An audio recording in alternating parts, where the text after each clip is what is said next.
Hey guys, so it's me, Nicolette, and today I'd like to speak to those who are renting, also called tenants, and those who are renting out, also called landlords, because there are things that we all need to be mindful of, that some of us kind of tend to push to the gray areas where it comes to lease agreements and things like notice periods and termination, right? Remember that none of my videos constitute as financial advice. If you are looking for financial advice, please speak to somebody who is certified to give you financial advice and registered as an FSP, not necessarily just as an FSP, but they must be part of an FSP that is registered with the FSCA. So let's jump straight into it. My sister is in varsity, right? And she's been living with a friend of theirs, a friend of hers, and they've been renting out a space. So obviously, I signed on behalf of them for that lease. Myself and her sister, we signed on behalf of them to be able to get that lease because they are not working people. So they've got no credit life or credit history to be able to judge whether or not they can pay the rent, right? In any case, so I signed on their behalf, and therefore it means that I'm actually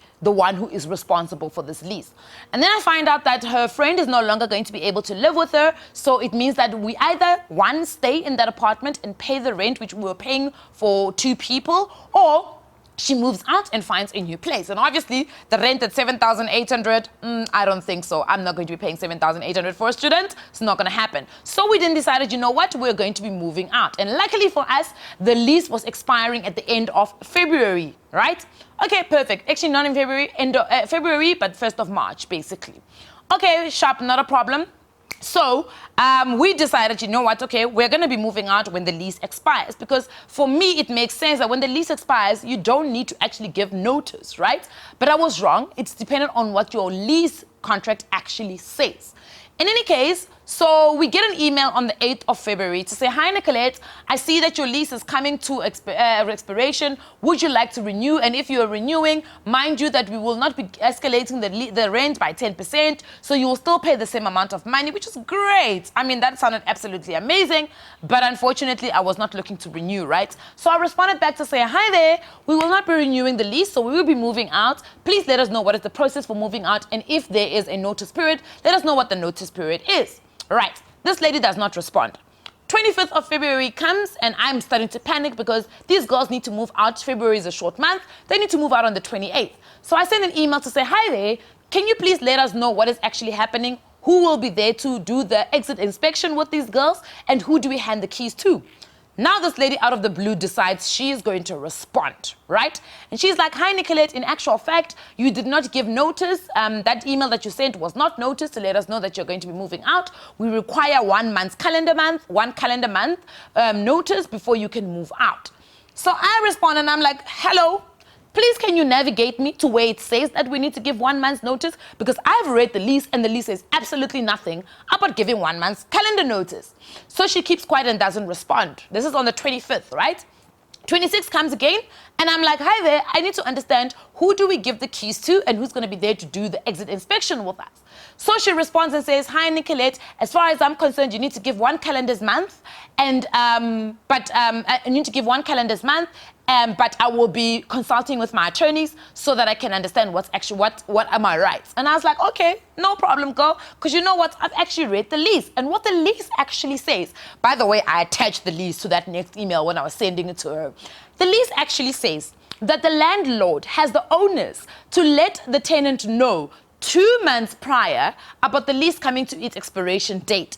And they need to give the tenant the right to choose whether or not they want to renew the lease. If the tenant does not respond to that email, the landlord has the right to then advertise the place for leasing again.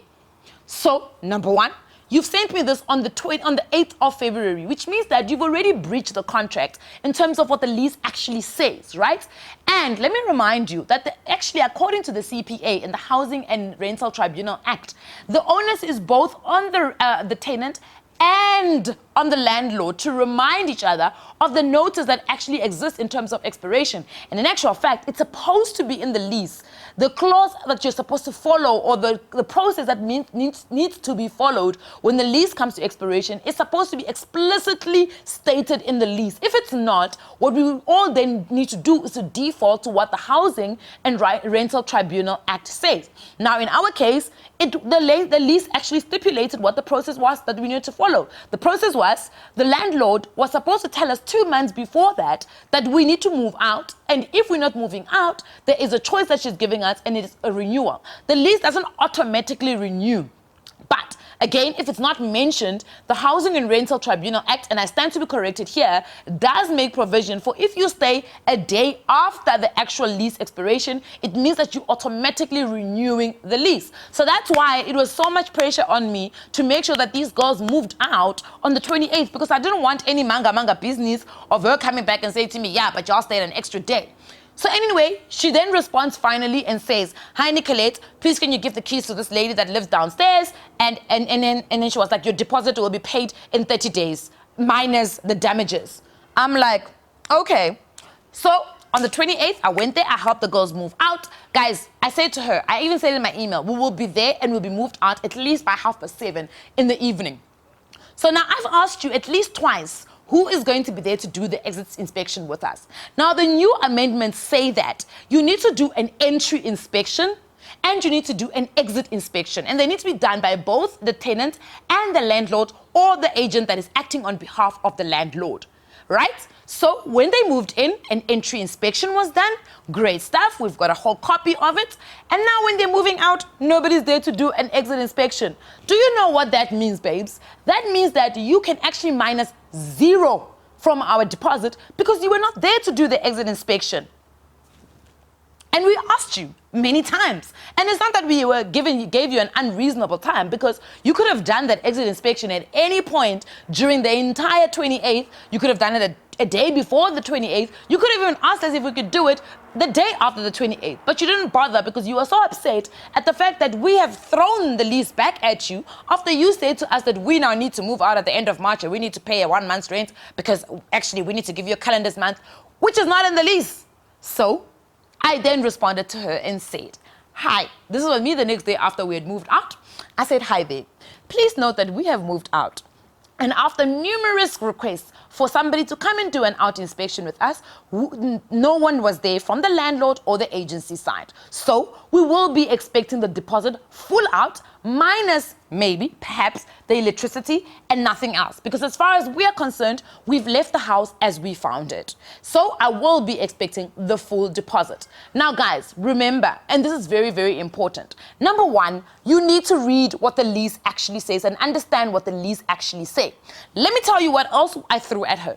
The thing I also threw at her was the fact that I actually will be expecting that deposit plus the interest, because again, the law in this country says if you are going to take a deposit when people are moving in, you need to put that money in an interest-bearing account. And in actual fact, you're supposed to be giving us a statement every single month so we can see what our deposit is doing. So you need to have it's the same way when you're buying a house. If you pay a deposit, they are supposed to actually put your deposit in an interest-bearing account and supposed to send you a statement every single month or bi-monthly to show you what your deposit is doing. Because at the end of the day, it is your money. So the deposit is our money. And right now, all of it is our money because they did not bother coming to do the exit inspection. And I can foresee a fight there. And I'm telling you, I'm ready for them because that is what the new amendment of the Housing and Rental Tribunal Act actually says. So 3 things that you need to take away from this video. Number 1, please read your lease.